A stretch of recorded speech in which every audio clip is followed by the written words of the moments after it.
안녕하세요, 서영주입니다. 오늘은 포도원 품꾼들의 품삯 논란에 대한 비유 이야기를 통해 하나님 나라에서 누리는 구원의 은혜가 어떤 것인지를 생각해 보도록 하겠습니다. 예수님께서는 천국은 마치 품꾼을 얻어 포도원에 들여보내려고 이른 아침에 나간 집주인과 같다고 말씀하시면서 비유 이야기를 하십니다. 어느 날 포도원 주인이 하루 노임을 한 데나리온씩 지불하겠다고 품꾼들과 약속하고 이른 아침에 그들을 포도원에서 일하도록 들여보냈는데, 그 후에 주인이 제3시에, 우리 시간으로는 아침 9시에 다시 밖에 나가보니까 장터에 놀고 서 있는 사람들이 있었죠. 그래서 주인이 그들에게도 너희들도 포도원에 들어가라, 내가 너희에게도 상당하게 주리라고 제안을 했고, 그들이 응했죠. 그리고 주인이 제6시와 제9시, 우리 시간으로는 정오와 오후 3시에 또 나가보니까 그때도 사람들이 있어서 그들도 포도원에 가서 일하도록 했죠. 그런데 주인이 제11시, 우리 시간으로는 오후 5시에도 나가보니까 아직도 서 있는 사람들이 남아 있었죠. 그래서 그들에게 너희는 어찌하여 종일토록 놀고 여기 서 있느냐고 물었죠. 그러자 그들은 우리를 품꾼으로 쓰는 이가 없어서 그렇습니다 라고 답했는데, 이제 일할 시간이 1시간밖에 남아있지 않았는데도 불구하고 주인은 너희도 포도원에 들어가라고 제안을 했고, 그들이 좋아라 하며 들어갔죠. 날이 저물자 포도원 주인은 청지기에게 품꾼들을 불러 나중에 온 자부터 시작해서 먼저 온 자까지 노임을 주라고 했죠. 그래서 제11시에 온 자들이 나오니까 청지기가 한 데나리온씩을 지불했는데, 그 액수는 주인이 아침에 처음 일을 시킨 자들에게 제안했던 금액과 같았죠. 불과 1시간 일을 하고서 하루 일당을 받았으니 얼마나 기쁘고 감사했겠습니까? 그러자 이 광경을 보면서 먼저 와서 일한 품꾼들은 자신들이 뒤에 온 사람들보다는 더 많이 받을 줄로 기대를 하게 됐죠. 그래서 서로 자신이 받을 노임은 얼마일까 하고 혼자서 다들 셈을 하고 있었는데, 막상 그 뒷사람 모두가 받은 노임은 다 동일한 액수의 노임이었죠. 그들은 자신들의 기대와는 달리 노임 액수가 같다는 게 너무 당황스러워서 심한 불만이 터져나왔죠. 그들이 볼 때는 주인의 처사는 너무나 불공정하고 불공평했던 거죠.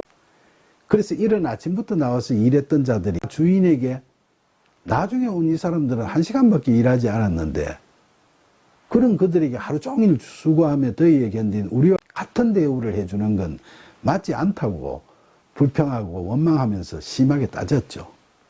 그러자 주인은 그들 중 한 사람에게 친구여, 내가 너희에게 잘못한 게 없다. 너가 나와 한 데나리온을 받기로 약속했지 않느냐고 말하면서 너의 것이나 가지고 가라.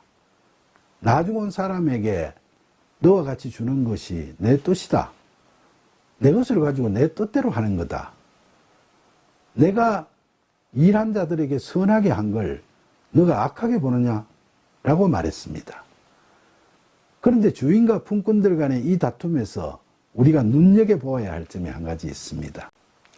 그건 주인이 노임을 먼저 와서 일한 자들부터 순서대로 지불하지 않고 거꾸로 나중에 온 자들부터 역순으로 주도록 청지기에게 시켰다는 겁니다.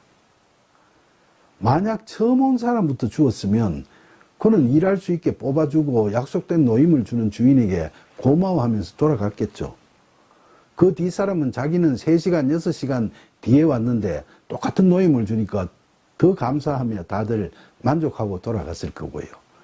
그리고 맨 뒤에 온 사람은 1시간밖에 일을 안 했는데도 하루 노임을 주니까 대단히 험담하게 생각하고 좋아라 하며 돌아갔을 겁니다.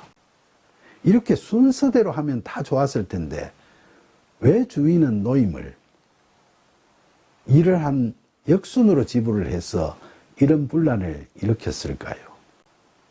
맨 처음 와서 일한 자들이 모르고 자기 것만 받아갔으면 좋았을 건데, 알게 되면 누구라도 당연히 화를 낼 만한 그런 방식을 왜 그 주인은 택했을까요?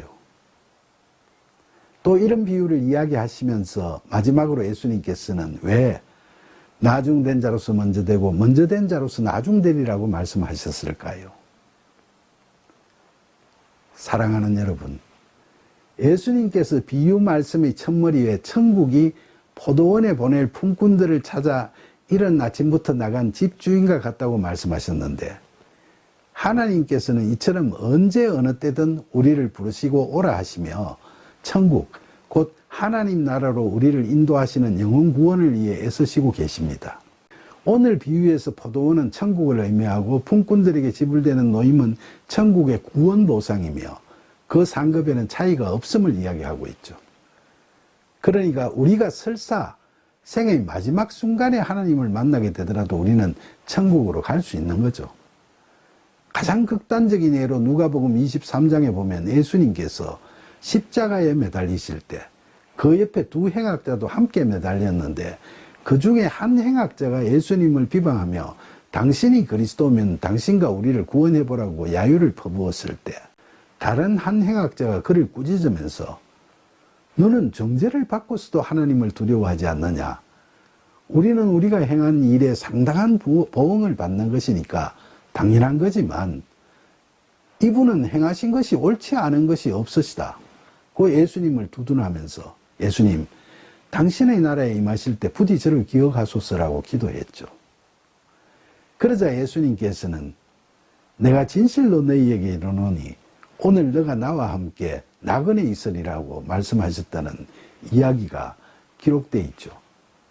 이처럼 그는 죽음 직전에 예수님께 신앙 고백을 하고 아슬아슬하게 구원의 은혜를 받게 된 거죠. 그런데 이런 이야기를 알고 있는 제 친구 중에는 제가 전도를 하면은 자기는 여전히 세상에서 놀고 즐길 일이 많이 남아 있어서 아직은 교회를 갈 수가 없고 늙어 죽을 때가 되면 그때 믿겠다고 농담처럼 이야기하는 악동 같은 친구가 있습니다.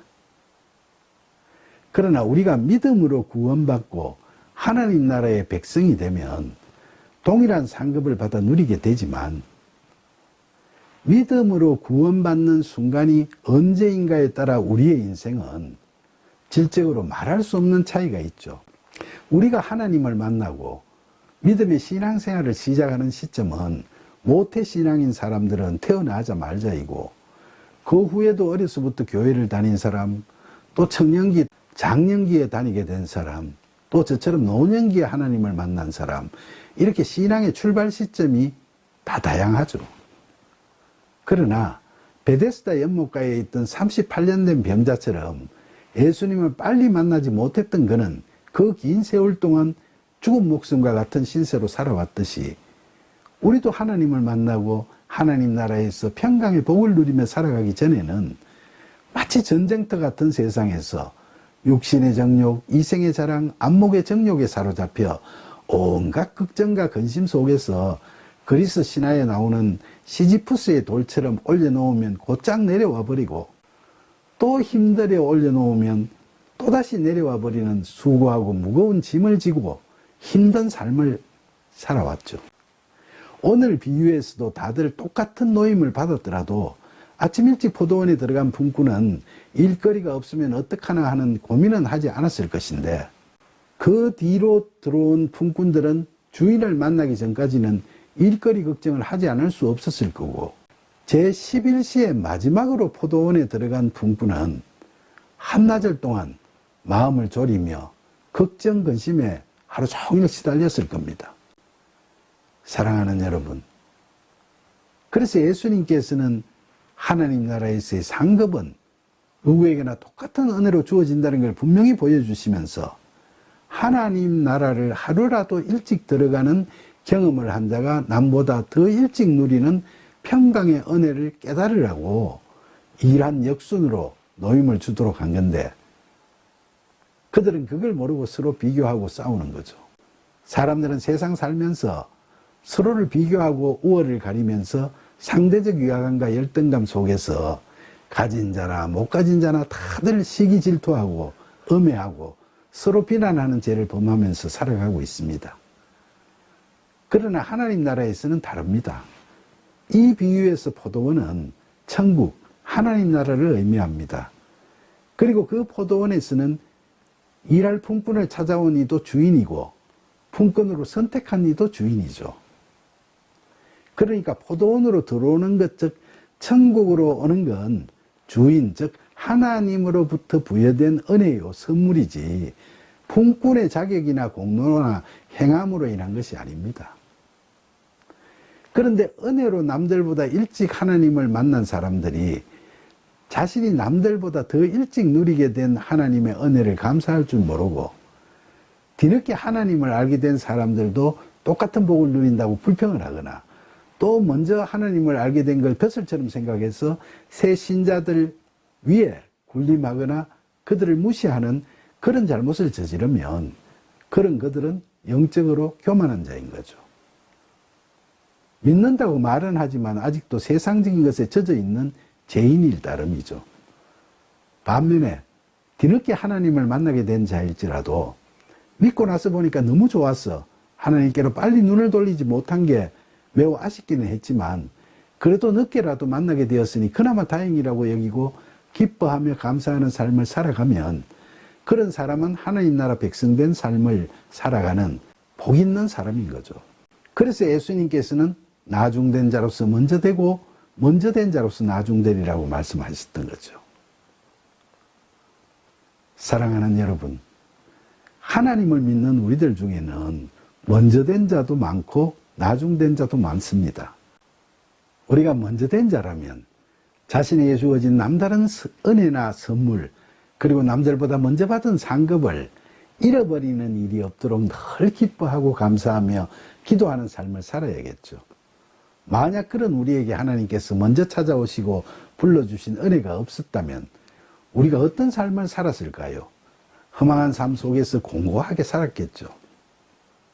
여러분도 먼저 된 자임을 불구하고 혹여라도 남들과 비교하면서 선택해 주신 은혜를 망각하고 불평과 원망만을 늘어놓는 잘못을 저지르고 있지는 않습니까?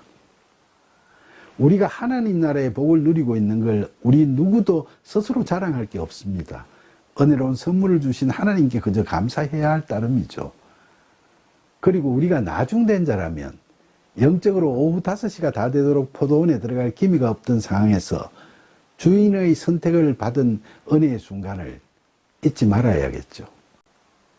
이제 오늘 하루 또 공치는구나 하는 절망과 좌절의 시간에 우리를 부르시고 선택해 주시고 동일한 노임까지 주시는 그런 은혜는 실로 가슴 벅찬 감동과 감격을 불러일으키지 않을 수 없죠.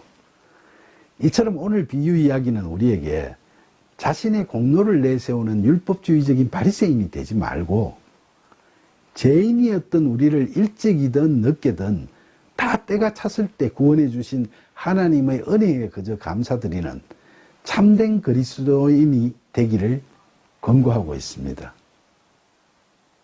사랑이 많으시고 고마우신 하나님께서는 우리를 구원하시기에 오늘도 우리를 찾으시고 부르십니다. 이처럼 우리를 찾으시고 부르시는 하나님의 은혜에 늘 감사드리고 항상 예수 그리스도 안에서 성령의 이끄심과 도우심을 받아 하나님의 일을 신실하게 감당해 나가면서 우리에게 주신 하나님 나라의 복을 기뻐하며 감사히 받아 누리는 저와 여러분이 되기를 간절히 소망하면서 믿는 자에게마다 차별 없이 동일하신 구원의 은혜를 베풀어 주시는 예수님의 이름으로 기도드립니다. 아멘.